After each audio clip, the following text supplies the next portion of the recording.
Bonjour et bienvenue sur le plateau de Trade ou pas Trade, une émission entièrement consacrée à la bourse en général et au trading en particulier. Cette émission est aussi ce qu'on appelle un document à caractère promotionnel parce qu'on y parlera produits de bourse avec Léa Giséquel, vendeuse produits de bourse, Société Générale. Merci d'être avec nous Léa et bonjour. Nous avons autour de la table 3 invités, des experts de la bourse. Alors, pour commencer, Marc Daguerre, responsable de TT Expert. Merci d'être avec nous Marc. À ma droite, Mathieu Lebrun, Agora Trading Lab. Bonjour Thibault, Merci d'être avec nous Mathieu et Jean-Louis Cussac, trader et formateur, Perceval Finance. Bonjour. Merci d'être avec là, Jean-Louis. Alors on va cette semaine avoir au menu l'or, Airbus, CAC 40, Vallourec, BMW et Nvidia. Donc on commence tout de suite avec on refait la semaine.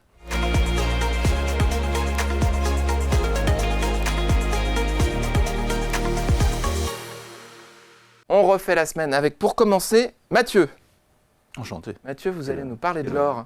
Enchanté Mathieu. Je crois qu'on s'est déjà dit bonjour il y a quelques instants. Effectivement, mais enchanté de commencer, c'était ça. Mais oui, on est ravis que vous commenciez également. Mathieu Lebrun, vous allez nous parler de l'or. Alors vous en parliez beaucoup avant. Effectivement. Vous avez attendu qu'elle monte et puis maintenant vous en reparlez, c'est ça ? Depuis plusieurs mois, l'année dernière, c'est vrai que j'en ai pas mal parlé sur ce plateau. Donc comme vous le voyez là sur le graphique, on avait vraiment une grosse zone horizontale avec le rectangle bleuté, les petites flèches rouges, là c'est sur le graphique hebdomadaire qui s'affiche. Et ce que je mettais en lumière, moi ce qui m'intéressait d'un point de vue technique, c'est qu'on avait vraiment une réflexion, une consolidation qui se développait sous une grosse zone horizontale. 2100 à peu près. Ouais, autour des 2100, 2075, 2100. On avait eu une incursion en fin d'année 2023, début décembre 2023, qui s'était soldé par un nouvel échec et une mèche avec la petite flèche rouge sur la droite. Et depuis 2-3 mois, on avait des cours qui à nouveau consolidés sous cette résistance. Et là, on l'a vu depuis la fin février et surtout dans la première partie du mois de mars, on a eu une accélération. Et ça, c'est vraiment, en fait, si je mets en lumière ça, c'est que c'est vraiment quelque chose de moi qui marche assez bien. C'est-à-dire quand on a comme ça des zones de résistance, des zones de prix, surtout des zones horizontales qui sont très nettement définies, quand on dépasse ces seuils, ça va souvent assez vite. Et c'est exactement ce qu'on a vu là depuis une dizaine de jours sur l'or, avec des cours qui sont passés de 2040 à quasiment $2200 là au plus haut dernièrement. Attendez que les auditeurs comprennent bien. Vous étiez positionné sur cette valeur ? Alors, j'avais eu des calls en call, non pas directement, en toute franchise, j'avais pas de call. Alors ce qui est dommage, c'est toujours pareil, c'est que j'en avais eu pas mal en fait l'année dernière à plusieurs reprises, notamment en fin d'année, je m'attendais à ce que le breakout se fasse, le franchissement de cette résistance se fasse, notamment sur décembre, et ça avait échoué. Et du coup, j'avais repris mes billes parce qu'il n'y avait pas eu les confirmations. J'avais pas de dérivés précisément sur l'or. Après, dans le service, on a pas mal de minières, donc des choses qui répliquent et qui profitent indirectement de l'or. Mais c'est vrai que dans le côté pédagogique, là aussi, c'est quelque chose qui est à mon avis important. On va le voir sur l'autre exemple, sur Vallourec tout à l'heure, mais c'est quand c'est vraiment en fait moi, quand je recommande des turbos, quand je suis en position sur des turbos, c'est que j'ai une conjonction d'éléments à la fois techniques, graphiques, comme ça peut être le cas sur l'or, et un scénario fondamental en termes de news flow. Alors ça peut être le news flow corporate, ce que j'appelle news flow corporate sur les sociétés comme on va le voir sur Vallourec, ou une histoire entre guillemets macroéconomique. Et c'était le cas l'année dernière par rapport à la corrélation entre l'or et les T-notes, donc les obligations américaines. Que vous aviez perdu là récemment. Et du coup que j'avais moins, en fait, il me manquait là depuis un mois cette confirmation sur le T-note, notamment sur la partie obligataire américaine, pour recommander des calls. Et le fait est que du coup l'or n'a pas attendu entre guillemets la confirmation sur l'obligataire pour y aller, j'ai envie de dire, et pour dépasser cette résistance, mais comme quoi en fait ça montre surtout bien que en fait dans la partie, enfin en bourse il y a le côté news, etc. et il y a aussi le côté marché, timing, et il y a des fois comme on le voit sur l'or ou comme on va le voir par exemple sur Vallourec qu'on va évoquer, le marché anticipe et entre guillemets ça sert pas forcément à grand chose d'attendre la validation, et parce que je dis ça rétroactivement, effectivement vu la tendance j'aurais préféré avoir des calls ouverts, ce qui n'était pas. C'est pour ça qu'un certain nombre de traders refusent de regarder l'ensemble, enfin le news flow, se concentrent uniquement sur la configuration technique pour ne pas être perturbé. Je pense que Marc aura des éléments. Moi je veux bien dire quelque chose. Dites-le. Alors ce qu'on voit très souvent, mais alors quasiment 9 fois sur 10, c'est que quand on a des zones de résistance très fortes, même de support, les cassures se font avec une vitesse vraiment, et avec une amplitude aussi. Soit comme ici, sur une bougie extrêmement accélératrice, soit même parfois en gap. haussier qui n'est pas comblé du tout. Donc ça, effectivement, c'est un signal assez fort, d'autant plus qu'on est sur des plus hauts historiques aussi. Et je ne vois pas maintenant l'or rebaisser rapidement du tout. Pour continuer, pour terminer sur l'or, est-ce qu'en regardant uniquement le graphique là, on pouvait repérer quelque chose juste avant le dépassement des 2100? Non, là on ne pouvait pas. Non. En plus la dernière mèche qu'il y avait eu a formé au début ce qu'on appelle un spike, c'est-à-dire une accélération et une diminution dans la même période. Donc non, je pense que c'était difficile d'anticiper la cassure là. Oui, Jean-Louis. Si vous cherchez un repère, vous prenez la deuxième flèche rouge, point haut. La troisième flèche rouge, point haut. Donc vous avez une tasse. Et après, vous avez une anse entre la 3 et la 4. Donc c'est une tasse avec anse sortie par le haut. Et après, voilà ce qui est dit. C'est-à-dire que c'est quand même très difficile. Non, mais vous cherchez un repère. Oui, très bien. Je n'ai pas dit qu'il était facile à voir. Oui. J'ai dit que c'en est un. Voilà. Mais après, en fait, c'est toujours la même chose en bourse. Et enfin, plus le temps passe, et moi, ça fait 15 ans que je fais ça. Au début, avec Marc, on en a fait pas mal aussi dans nos expériences antérieures. Et donc, en fait, ce qui est vraiment délicat, c'est d'avoir le bon timing. C'est-à-dire, par exemple, moi, on parlera de Vallourec avant, mais j'en ai pas mal en cash action. Et j'avais pas non plus de dérivé sur Vallourec. Je l'ai surveillé, c'est pour ça que on va en parler après. Mais et comme sur l'or, en fait, quand on cherche trop de confirmation sur tout, alors il y a des fois où ça se passe, ça finit par suivre, et c'est tant mieux. Et tout se passe de manière cohérente. Et il y a aussi des fois, comme sur l'or, où on attend des confirmations ici ou là qui ne viennent pas, et on se demande voilà, et après ça commence à y aller, on se dit est-ce qu'on prend le train en marche? Ça ne veut pas dire qu'il faut prendre trop de risques non plus, mais après la configuration n'était pas si claire que ça. Oui, de toute façon, la première bougie, le spike qu'on a eu à 2100, 150, c'est un lundi matin à 0h40, un truc comme ça. Puis voilà, puis donc après on se dit bon c'est bizarre, ça rebaisse, il n'y a pas grand chose, et puis ça repart comme une balle, et ça repart avec des taux d'intérêt qui n'ont pas forcément beaucoup. C'est ça, en fait, moi ce qui me manquait, c'est que. C'est ça qui exactement, moi c'est. Du coup, j'ai envie de. C'est très intéressant, on ne va pas passer l'émission sur l'or, mais on pourra en parler encore pendant des heures. Marc, vous êtes intéressé, vous? On va passer à Airbus, hein, c'est ça? Ouais. Configuration comment? Technique aussi assez claire ou Oui, alors ce qui s'est passé, c'est que moi, quand on me dit de revenir, quand on refait la semaine, on revient sur quelque chose dont on avait parlé. Exactement. En fait. Et j'en ai profité parce que j'en avais parlé ici, justement, en janvier. Donc là, c'était le graphique de l'époque, quand j'étais venu, où j'avais... Alors, ce qui était compliqué, c'est qu'on était sur des plus hauts historiques, et quand on est très haut, on a du mal à rentrer. Mais parfois, on se trompe, parce que prendre le train en marche, c'est pas toujours une erreur. Moi, j'avais simplement joué la petite consolidation en 3 temps, en me disant qu'en faisant des projections de la vague qui avait démarré en octobre, j'avais encore du potentiel de hausse intéressant. Et je pense qu'on a le graphique suivant, puisque là, c'était le graphique de l'époque, en janvier. D'accord. Voilà, donc non, c'était avant. Voilà, donc là, c'est le graphique qu'il y a eu aujourd'hui, enfin hier plus exactement. Donc vous anticipiez un rebond jusqu'au 152 et on l'a dépassé. Voilà, on l'a atteint, et puis après un petit drawdown logique de consolidation, on est reparti en direction du deuxième objectif. Vous êtes encore positionné ou Non, on est sorti, parce que quand on arrive sur le premier objectif, en fait, on n'a pas attendu le drawdown. Quand on arrive à 50-60% sur un produit dérivé, on n'a pas envie de prendre le risque de repasser à... Comme c'est des produits, attention justement, qui peuvent perdre 20-30% très vite, on préfère consolider, c'est ce qu'on a fait. Très intéressant. Jean-Louis, le CAC 40, notre point... Oui, c'est un point de marché. Hein. On est dans une situation de petite bulle, mais qui n'est pas près d'éclater en fait. Hein. Si vous voulez, la construction des marchés reste très saine. On ne peut même pas dire qu'il y a de la complaisance. D'ailleurs, je pense qu'il y a aussi des vendeurs à découvert. Alors là, ce mercredi matin, puisqu'on est mercredi, il y a eu à 8h et quelques d'ailleurs, sur le futur CAC 40, une accélération avec des rachats de short certainement. Je pense qu'il y a eu 500 lots qui ont été rachetés short.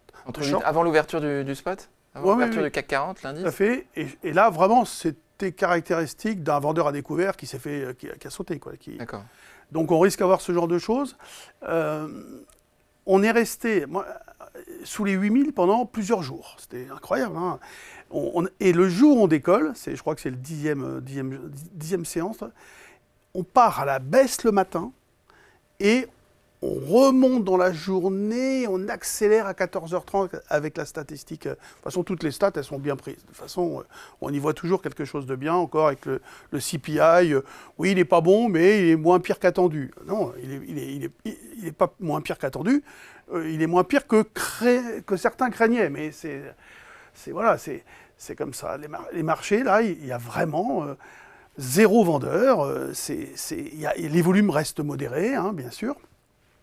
L'alerte, si jamais on avait un retracement, l'alerte apparaîtrait évidemment très loin.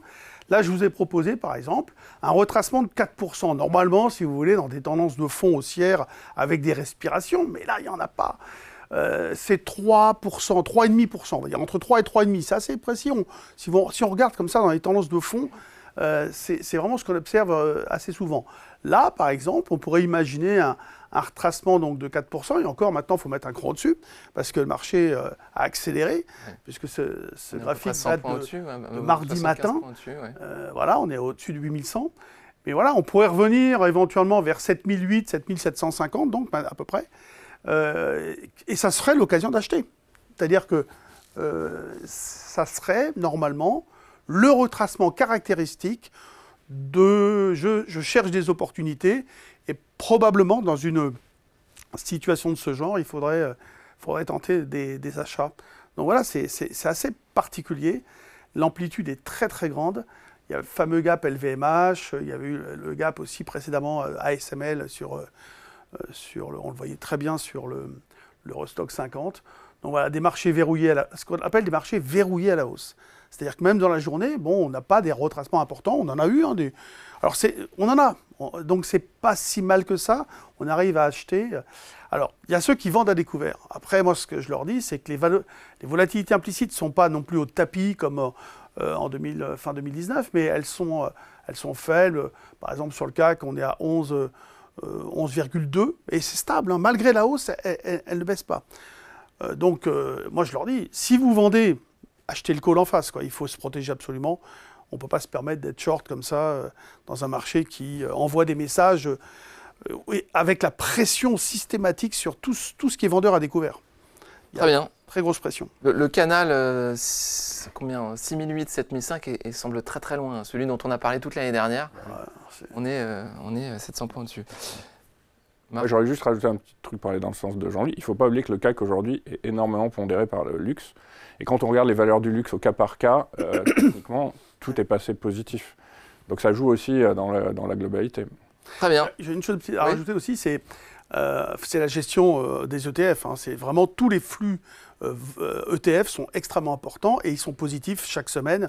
La semaine dernière, on avait 17 milliards encore sur le monde entier, mais 17 milliards sur les actions, et une grande majorité, c'est les large caps, évidemment. La semaine d'avant, c'était... il y a eu 30 milliards dans une semaine aussi. Oui. On a des flux constamment entrant sur les indices actions, large cap majoritairement. Donc ça, c'est... On a toujours cette dichotomie de performance entre les large cap et les mid cap. Et puis on voit que dès qu'une société n'est pas dans un ETF, en ce moment, par exemple... Dans un indice majeur. Ouais. En ce moment, ils achètent un peu les cycliques, là. Bon, avec des valeurs aussi à fort rendement, par exemple. Mais dès qu'on est en dehors du spectre d'un intérêt fort, entre guillemets, d'un intérêt de contrainte avec les ETF, le moindre doute est sanctionné d'une manière... On explique en deux mots, que lorsque les grave, investisseurs achètent des ETF, les fournisseurs d'ETF sont obligés de se couvrir sur le marché, donc achètent les actions qui constituent le portefeuille de... Par exemple, dans l'Eurostoxx, c'est ASML le plus gros poids, pas la plus grosse valeur, mais c'est le plus gros poids, c'est plus de 10%, ça va être 10% de l'Eurostoxx. Rien que... Très bien. C'est énorme. Merci beaucoup Jean-Louis, merci Marc, merci Mathieu. On va passer maintenant à la rubrique Le Zoom sur.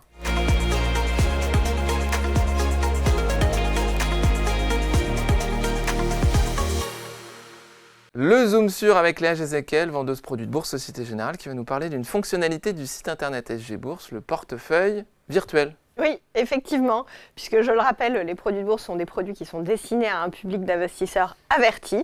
Donc quoi de mieux quand on est néophyte que de tester avant de commencer en vrai, et c'est ce à quoi bien sûr sert le portefeuille virtuel.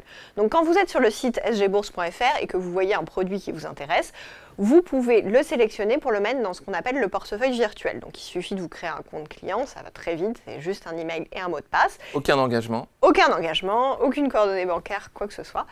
Et donc vous avez dans votre portefeuille les turbos que vous avez sélectionnés. Donc là, vous voyez, moi j'ai pas eu la main très chanceuse, on va dire, puisque je suis à une performance de moins 10% par rapport à ma valeur initiale. C'est les cordonniers les moins bien chaussés. Exactement, voilà, tout à fait. Mais ça vous montre un peu comment ça fonctionne. Et donc sur la slide d'après, on voit qu'en fait, là j'ai pris un produit au hasard, un capital protégé. Quand on est sur la fiche du produit, vous voyez en dessous de la rubrique achat-vente, vous avez soit mettre dans le portefeuille virtuel, soit mettre une alerte. Donc la première étape, si le produit vous intéresse, c'est de cliquer sur mettre dans le portefeuille virtuel. Et ensuite, on peut même aller plus loin que juste en fait ce dashboard de suivi. On peut mettre une alerte, c'est ce qu'on voit dans le slide d'après, où en fait sur le produit qui nous intéresse, on va dire je veux recevoir une alerte soit par SMS, soit par email, si la valeur du sous-jacent est inférieure ou supérieure à tant d'euros, ou si le bid ou le ask du produit passe tel ou tel seuil. On peut mettre une alerte sans avoir la valeur en portefeuille ou on est obligé d'avoir la valeur en portefeuille? Non, on est obligé d'avoir la valeur en portefeuille pour mettre une alerte. Donc ça vous permet vraiment de faire comme si vous possédiez la valeur et que vous souhaitiez envoyer un ordre limite, de simuler n'importe quel type d'investissement et d'avoir le suivi de votre performance. Très intéressant. Merci beaucoup Léa. On va passer... Oui ? Oui, dans un premier temps, moins 10% sur ce genre de produit, je peux vous assurer que c'est rien. Je les traite tous les jours, donc pas d'affolement. Alors, ce qui est intéressant sur le portefeuille virtuel, c'est que sur un portefeuille virtuel, on n'a pas le biais psychologique, qui est un biais très important quand on investit sur les marchés. Donc, là où il faut faire attention, c'est de se dire, bon, je ne vais pas tout de suite me dire que la performance que je réalise, je vais la réaliser de la même façon si j'investis mon propre argent. En revanche, là où ça peut être utile, c'est que justement, ce biais psychologique, parfois, il va plaider contre nous. C'est-à-dire qu'on va se dire, on a un peu peur parce que c'est notre propre argent et on a parfois tort d'avoir peur. Donc si on a un portefeuille virtuel qui fonctionne, ça veut dire qu'on n'a pas la peur qui joue. Et à ce moment-là, on peut se dire que lorsqu'on va investir sur son propre portefeuille, il faut peut-être mettre la peur de côté. Ça constitue un bon exercice pour s'entraîner en fait. Voilà, ouais. Toute la difficulté, c'est de répliquer la maîtrise qu'on peut avoir sur le portefeuille virtuel en constituant un scénario d'investissement très précis, et le répliquer dans le monde réel. Jean-Louis, en fait, il faut chercher à avoir confiance dans une méthodologie, tout simplement. Dans son scénario. Oui, mais dans une méthode d'investissement, globalement. C'est-à-dire qu'une fois qu'on a confiance, on n'a plus peur. Très bien. C'était le mot de la fin avant la rubrique tant attendue, le coup de cœur des traders.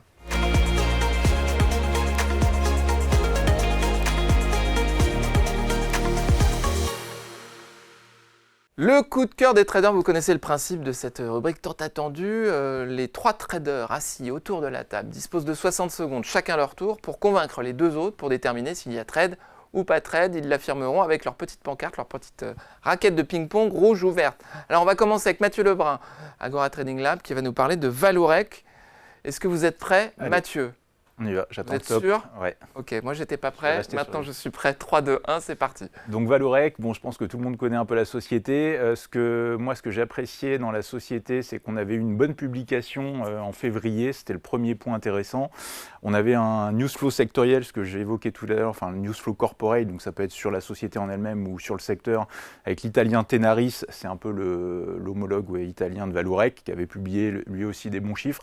Donc on avait comme ça une conjonction d'éléments avec un pétrole qui se tient à peu près bien, qui me plaisait assez bien, et surtout d'un point de vue graphique, là c'est ce qu'on voit avec le graphique hebdomadaire, c'est qu'on a juste au-dessus une grosse zone de résistance, un peu comme ce qu'on voyait tout à l'heure sur l'or, autour des 14,50, 15 €, et moi dans ce genre de structure, ce que j'aime bien, c'est que quand on dépasse ces niveaux, ça va souvent vite. Et donc ce matin même, on a appris que Arcelor reprenait les 28% d'Apollo dans Valorec. Valorec qui ouvrait au-dessus de cette résistance sur les 16 € directement. Donc ça montre bien que quand on dépasse ces seuils, ça va souvent vite. Et comme à l'image de l'or, Valorec n'infirme pas cette... n'infirme pas cette E, on en restera là. Voilà. Merci beaucoup Mathieu. Alors Jean-Louis, Marc, qu'est-ce que vous en pensez? Trade ou pas trade? Go pour Jean-Louis. Alors, ouais, bon. Marc, vous êtes... Ouais, je ferai la nuance en expliquant tout à l'heure. Bon, alors Jean-Louis. C'est une valeur que j'avais recommandée à 10, en disant c'est un peu comme une option, c'est-à-dire ça peut vraiment... D'abord, c'est une valeur qui qui va vraiment changer de physionomie, hein, comme tu l'as dit.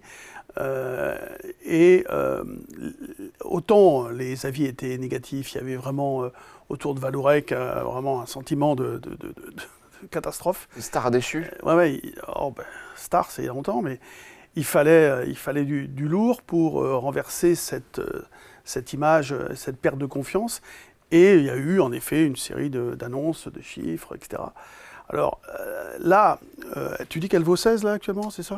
Ça ouvrait à 16, oui. Ah bon? Donc moi, ce qui m'embêtait au contraire, c'est de me dire que cette opération qui va se faire au second semestre, sur la base de 14,64, je me demandais si ça n'allait pas plomber la valeur, quoi. Bon, c'est-à-dire dans l'attente de cette opération, je ne sais pas trop comment, j'ai pas vu le détail, parce que ça vient d'être annoncé en fait. Mais sur le fondamental, je suis très positif. En tout cas, quand je lis le consensus, il est quand même très favorable, on va dire. Et sur le plan technique, en effet, on est resté dans une dynamique haussière qui n'a pas été infirmée. Alors c'est vrai qu'à un moment donné, on se demandait, tiens, elle ne veut pas y aller, elle a du mal. Elle ne veut pas y aller, elle a du mal, c'est encore une fois l'image du passé, cette confiance qui était un peu difficile à accorder à la société. Et là, je pense que avec ArcelorMittal qui va devenir l'actionnaire de référence, ça peut apporter un changement d'image très, très positif. Vous pouvez réaffirmer votre objectif de cours là-dessus? Alors dans la zone de gap là, que vous voyez dans une optique à moyen terme, la zone des 19-20 euros. 19. Mais donc après, ce qui est intéressant sur plusieurs points, tout d'abord sur l'opération sur Arcelor, c'est qu'en fait ils sont rentrés effectivement, ils ont repris les 28% d'Apollo à 14,64 je crois exactement, et ils sont engagés à pas monter plus dans les 6 mois. Et en fait, voilà, moi je sais pas de quoi l'avenir est fait, mais j'aime bien cette... quand même. Pardon ? Ça signifie quoi comme engagement? C'est pour en fait, ça veut dire qu'ils vont pas, en fait, en termes d'actionnaires, effectivement, quand on dépasse des seuils, soit on lance des OPA, des choses comme ça, mais quand ils précisent que c'est uniquement dans les 6 mois, c'est-à-dire qu'il y a des communiqués qui sont du genre, on n'a pas vocation à terme à lancer une OPA sur la société. Autrement dit, ça veut dire que dans 6 mois, donc, on va après, voilà, je sais pas, mais j'aime bien ça et je pense que le marché apprécie aussi cet aspect-là. Et après, pour compléter le côté timing, parce que Jean-Louis, là, juste avant, me disait le graphique datait un peu. Effectivement, en fait, moi, par exemple, sur Vallourec, c'est comme sur l'or, j'en avais en cash action, j'en ai toujours dans d'autres services, la lettre des affranchis, où on recommande aussi des dérivés, donc avec mon collègue Philippe Béchade. Et ce qui est intéressant, c'est que là encore, moi, j'attendais en fait une confirmation, comme ce qu'on disait sur l'or, avec la confirmation sur l'obligataire. Moi, en toute franchise, je m'attendais à ce que ce soit les résultats de Tenaris le mois dernier ou les résultats de Vallourec qui catalysent ce dépassement. Et en fait, dans le service, dans Agora Trading Lab, avec Philippe, on fait des lives 2 fois par semaine. Et donc lundi, avant-hier précisément, moi, ce que je disais, c'est que c'était une des valeurs que j'avais dans ma watchlist. Maintenant, parce que je m'attendais à ce que ça accélère en franchissement de ce seuil, mais donc il y a 48 heures, j'ai expliqué à mes clients que je n'avais pas de boule de cristal pour connaître le pourquoi du comment, quel serait le catalyseur. Et comme souvent, comme sur l'or qui a pris $100 sans que l'obligataire ne confirme vraiment plus que ça, on a Vallourec sur une news sur Arcelor qui du coup prend plus de 10% là, depuis la fin février. Un petit bémol avec toutes ces louanges là. Oui, il y a juste un bémol. Mathieu l'a bien dit, maintenant l'action a ouvert à 16, donc ça change tout. Quand on voit le graphique comme ça et qu'on est analyste technique, on n'a pas énormément d'indications pour savoir si ça va sortir à la hausse avec une accélération ou si ça va sortir à la baisse. Parce que quand on a une résistance, même si elle est horizontale, et un support, parce que le support est fort aussi, d'autant plus que Mathieu parlait du pétrole, moi sur le pétrole je suis neutre en ce moment, je ne suis ni positif ni... En revanche, là où je trouve que c'est bien, c'est que Mathieu a anticipé en fait. Donc en termes de ce qu'on appelle risk-reward, il avait un risque minime, c'est-à-dire que le stop-loss était pas loin, à cause justement, vous voyez, entre le support et la résistance, on est dans un étau maintenant qui se resserre. Donc comme on l'a vu sur l'or tout à l'heure, lorsqu'on a une cassure de ce genre de niveau, il y a une vraie accélération. Donc je pense que là, Mathieu a eu raison de se positionner dans cette optique-là, avec un risk-reward minime, en se disant, si j'ai raison sur le scénario, je vais profiter de l'accélération. Très bien. Marc, on va vous laisser la parole, puisque ça va être à vous de nous présenter votre scénario sur BMW. Donc on va remettre le chronomètre derrière moi. C'est parti. 3, 2, 1, allez-y Marc. Oui, alors d'abord, moi je regarde quasiment exclusivement le technique. Et là, je me retrouve dans un cas de figure, j'en parlerai tout à l'heure, qui est un peu celui de Mathieu, puisque entre le moment où je vous ai envoyé le graphe et le moment où on enregistre l'émission, il y a eu une hausse de 3% du titre. qui a déjà permis au turbo qu'on a sélectionné avec un fort levier de prendre effectivement déjà entre 30 et 40%. Maintenant, graphiquement, ce qui nous plaît, nous, sur cette valeur, c'est que après la consolidation qu'on a eue entre juin et octobre 2023, on a eu une accélération en plusieurs vagues. Malgré les fortes consolidations, le titre tient toujours. Alors certes, on fait toujours un peu attention à la résistance qui correspond au plus haut historique, là pour le coup, de juin 2023, sur lesquels on est en train de revenir. Mais comme vous le savez, comme Léa le dit souvent, ce genre de produits peuvent prendre beaucoup en peu de temps. C'est une des raisons pour lesquelles on peut se positionner dessus. Et là, c'était le cas. Donc même si on allait juste sur les plus hauts, on pouvait déjà espérer être autour de 50% de gains sur le produit, puisque nous... Merci. Voilà. Bon, parce que nous, on ne saura pas, on le saura tout à l'heure. Jean-Louis, Mathieu, dites-moi tout. Je suis un peu comme Marc, moi, tout à l'heure. Tout le monde est d'accord, ce sont des beaux scénarios qui font consensus. Alors Jean-Louis, dites-moi. Oui, non, mais de toute façon, le secteur a été bien acheté. Les sous-traitants, par contre, on avait parlé de Forvia il y a quelque temps, eux, ils restent massacrés, parce que vraiment... oui, parce que valeur moyenne ou parce que... Non, parce que simplement, ils dépendent trop du constructeur automobile qui impose un peu ses prix. Enfin, vous voyez, ils ont une difficulté à imposer des prix. Alors, la BMW va annoncer ses chiffres, je crois, je crois que c'est le 21 mars, ou le 20 mars, et puis il y a une conférence, en tout cas, le jeudi 21. Donc peut-être que, en effet, d'ici là, il va y avoir toujours une anticipation un peu positive. C'est pour ça que C'est toujours assez dangereux la publication d'un résultat. On a souvent des mouvements qui préparent cette publication. Ouais, alors qu'est-ce que vous en pensez? Il faut garder jusqu'à... En ce moment, si vous voulez, on cherche des carottes quelque part. Tout le temps. Les marchés sont dans le rêve, dans l'espoir. Stratégie de la carotte, donc. Oui. Et donc là, oui, non, mais avec les taux d'intérêt, par exemple, il y a à quasiment 100%, tout le monde se dit que les taux vont baisser en juin. Ouais. N'empêche qu'à chaque fois qu'on va baisser sur les indices ou sur une valeur, on va se dire « Ah oui, mais il n'y a rien de dramatique parce qu'on va baisser les taux en juin. » Alors là, on est au mois de mars, après on sera au mois d'avril, ce sera encore plus près, après au mois de mai, ce sera le mois prochain, enfin vous voyez. Donc on va rester comme ça, on risque, à toute chose égale par ailleurs, bien sûr, sur le plan géopolitique et autres, mais on risque de rester comme ça dans cet espoir, de se raccrocher à l'idée qu'on va annoncer une bonne chose. Donc on n'attend pas de toute façon de mauvaises surprises chez BMW. Donc, en effet, ça peut, dans un marché qui reste verrouillé à la hausse, ça peut se poursuivre sur la valeur, bien évidemment. Merci Jean-Louis. Mathieu? Alors moi, plutôt oui, parce que j'aime... Plutôt, mais c'est un peu... Plutôt, voilà, avec quelques réserves que je vais compléter, effectivement. J'aime assez bien, là, comme disait Marc, du coup, je crois qu'on est au-dessus des 110 € actuellement. C'est vrai, quand on a comme ça une valeur qui revient sur des sommets, généralement, c'est rare que la hausse s'arrête précisément, par exemple, au 113 ou des choses comme ça. Donc, pourquoi pas, effectivement, accompagner le mouvement. Maintenant, personnellement, moi, c'est pas des choses avec lesquelles je suis très à l'aise. C'est-à-dire comme Vallourec ou l'or, je préfère des choses où la volatilité est plus comprimée pour avoir des invalidations relativement plus serrées, plus proches, plutôt que de prendre des choses comme ça, des trains en marche, comme disait Marc tout à l'heure. Donc voilà, un biais haussier, mais que personnellement, sur lequel je ne rentrerai pas là, à la mi-mars. Très bien, merci beaucoup Mathieu. On va passer à Jean-Louis qui va nous parler de... Ah, pardon. Ouais, j'ai pas eu mon droit de réponse. Oui, votre droit de réponse, je suis désolé. Allez-y. Marc, allez-y. Alors oui, bon, je connais très bien Mathieu et je vois ce qu'il veut dire. Je veux revenir sur deux choses. Ce qu'a dit Jean-Louis est très juste. On peut avoir un secteur automobile qui performe et les équipementiers qui, eux, se fragilisent. De toute façon, si on regarde le graphique du secteur automobile et les principaux équipementiers, on voit qu'il peut y avoir des écarts, voilà, que ce soit sur Faurecia, enfin maintenant Forvia, comme il l'a dit, Plastic Omnium ou Valeo, qui sont les trois principaux, on voit un écart qui sont plutôt, eux, sur une configuration fragile. Et sur les publications de résultats, vous avez dit c'est dangereux. Il ne faut pas oublier, là je rappelle juste, je suis d'accord avec Jean-Louis, mais dans les publications de résultats, on va pricer, ce qu'on appelle pricer, le consensus, pas les résultats. C'est-à-dire que si on attend des résultats très bons et qui sont quand même bons, la valeur peut baisser. Et inversement, si on attend des résultats extrêmement mauvais et qui sont juste mauvais, la valeur peut également monter, en tout cas sur une journée. En plus du sens attendu, il y a aussi l'effet de surprise. Ah oui, il y a toujours l'effet de surprise. Hein. Ça, on ne peut jamais se mettre à la... Après, il y a les prévisions. Oui, bien sûr. Mais c'est ça, justement. Donc, beaucoup d'éléments à analyser avant de se positionner sur les résultats. Pardonnez-moi. Jean-Louis, vous allez nous parler de NVIDIA. On va mettre le chronomètre en route. NVIDIA, vous avez choisi un la grande vedette de la bourse depuis maintenant 12 mois. On va en parler. C'est parti, 3, 2, 1. Allez-y, Jean-Louis. Un petit peu comme une provocation, la valeur a progressé d'une manière incroyable. Donc ça, c'est un zoom arrière, vous voyez, pour voir cette progression de 800%. Et on peut passer donc à l'image numéro 2, où là, on a un zoom un petit peu sur la situation actuelle.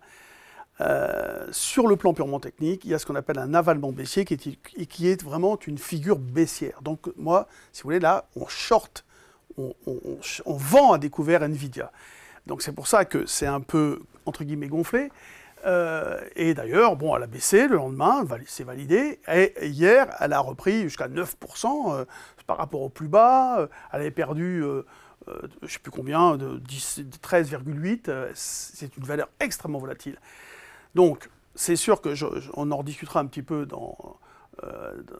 après les votes, mais voilà, il y a une situation sur le plan technique de short avec tout ce que ça comporte comme risque. Merci Jean-Louis. Alors, messieurs, Marc et Mathieu, nous avons...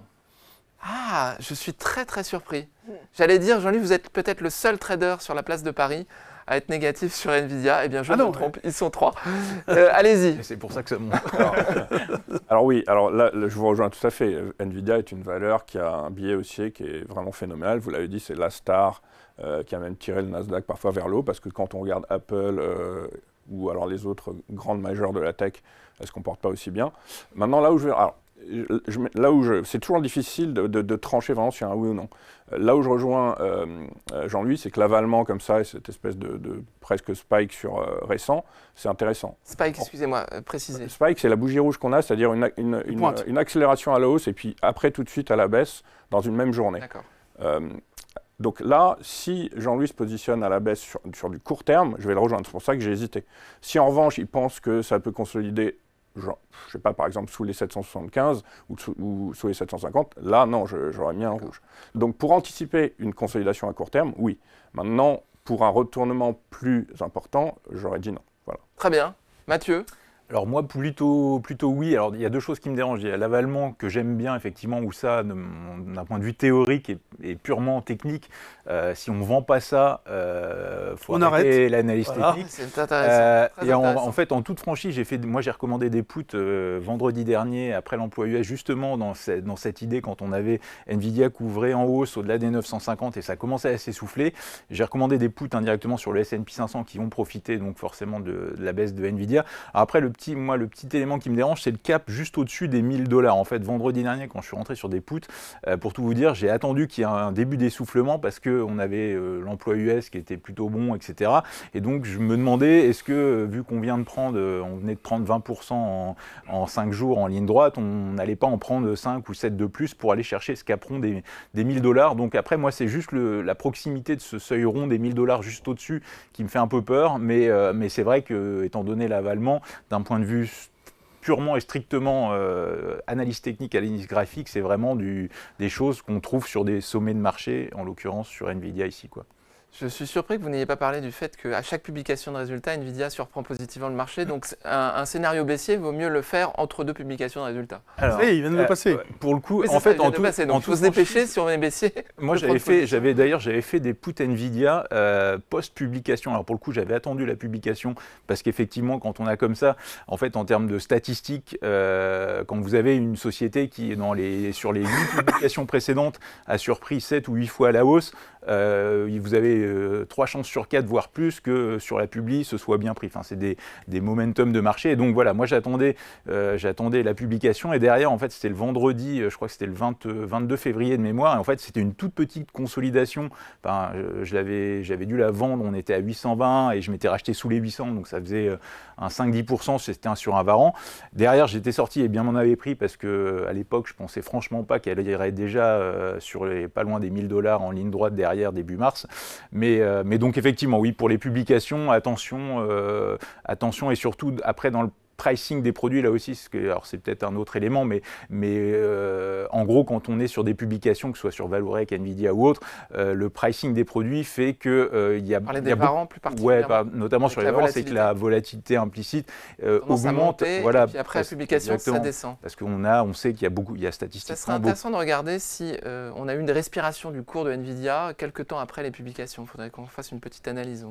On se le note et on en parlera la semaine prochaine. Parce que je pense que c'est quand même bon de parler d'Nvidia régulièrement parce qu'on ne peut pas passer à côté.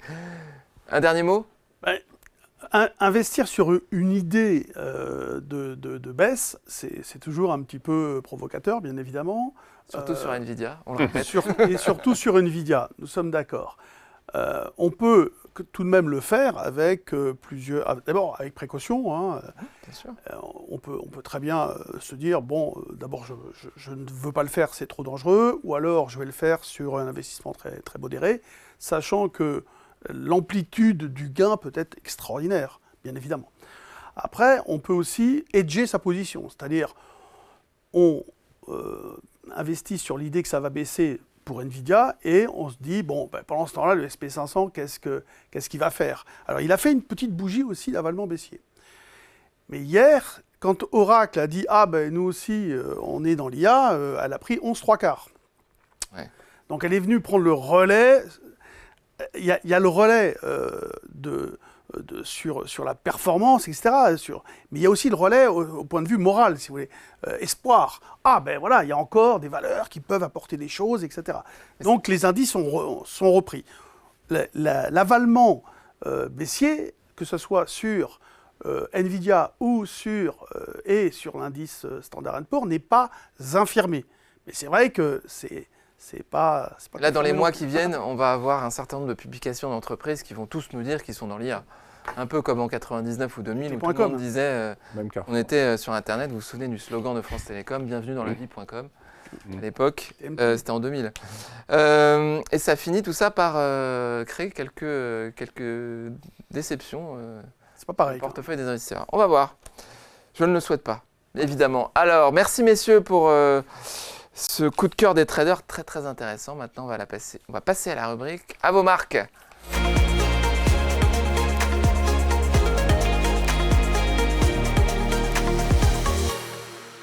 Rubrique à vos marques, le quiz de Léa Gézéquel, vendeuse produits de bourse Société Générale, avec cette semaine un sujet, c'est quoi ? Sujet mystérieux. En ce moment, on essaie de trouver des idées originales. Donc, vous le savez tous, la bourse, c'est un sujet sérieux.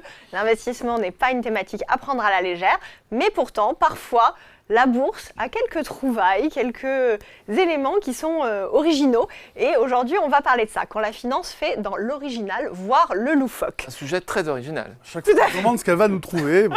C'est dur, hein. Plus le temps passe, plus c'est difficile. Il ne faut pas lasser. Aussi, hein. Allez, on y va. Première question. Lequel de ces indicateurs économiques n'existe pas dans la vraie vie ?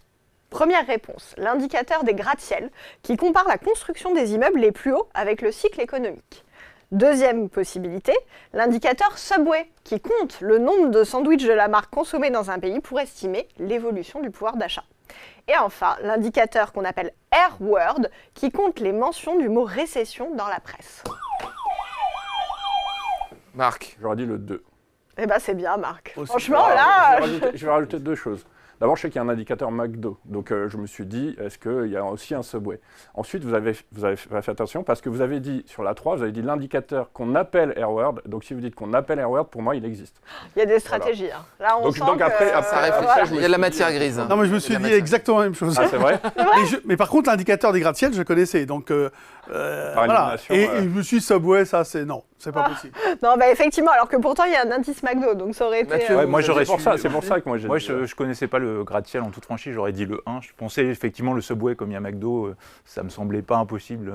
Alors oui, le Skyscraper Index, il existe, c'est une théorie qu'a fait un analyste chez Dresner en 1999 qui montre qu'en fait, que la construction des immeubles les plus hauts coïncide avec la fin d'un cycle économique. Et donc, quand il y a une construction qui vient d'être lancée sur un bâtiment très haut, on peut se dire que potentiellement, on arrive au maximum de la croissance.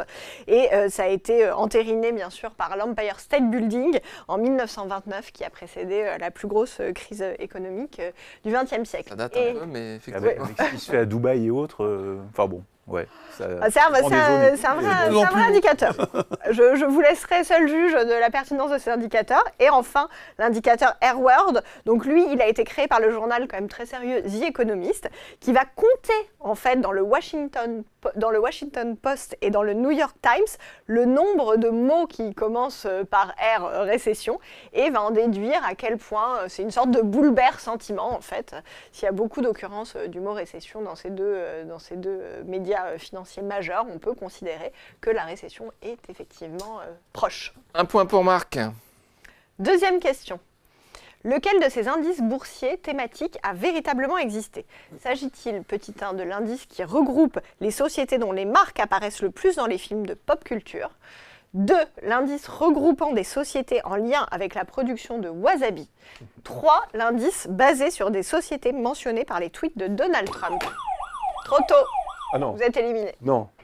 Non, vous aviez dit Trump. Je vais prendre le 3 aussi. Ouais. Ah oui, c'est ça. Ouais, c'est le 3, effectivement.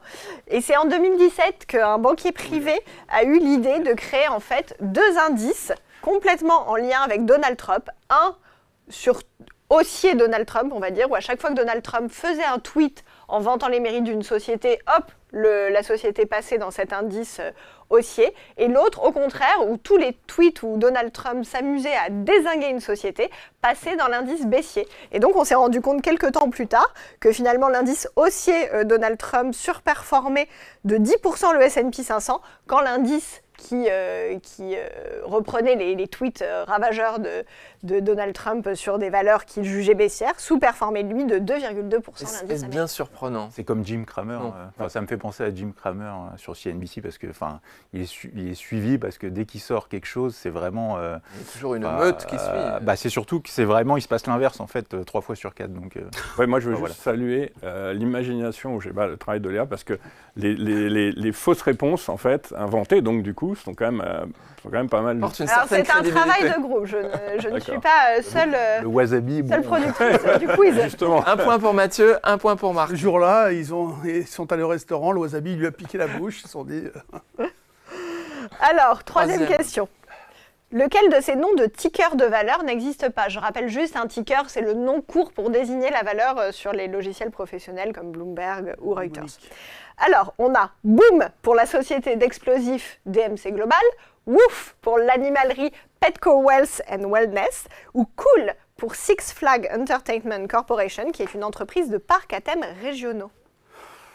Lancez-vous. Allez, je vais dire Cool. C'est bien Mathieu, je suis assez surprise parce que honnêtement ce quiz il est quand même pas évident, il y a une partie de chance et vous trouvez à chaque fois la bonne réponse. Et oui, alors Cool c'est un nom de ticker qui est vraiment inventé de toutes pièces, pourtant ça aurait pas mal marché avec la thématique des parcs à thème, mais non.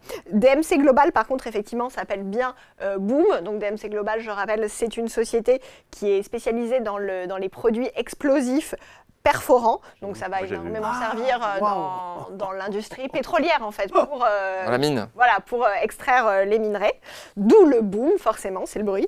Et l'animalerie Petco and Wellness, oui, lui a choisi ce woof qui signifie waf en français pour l'aboiement du chien.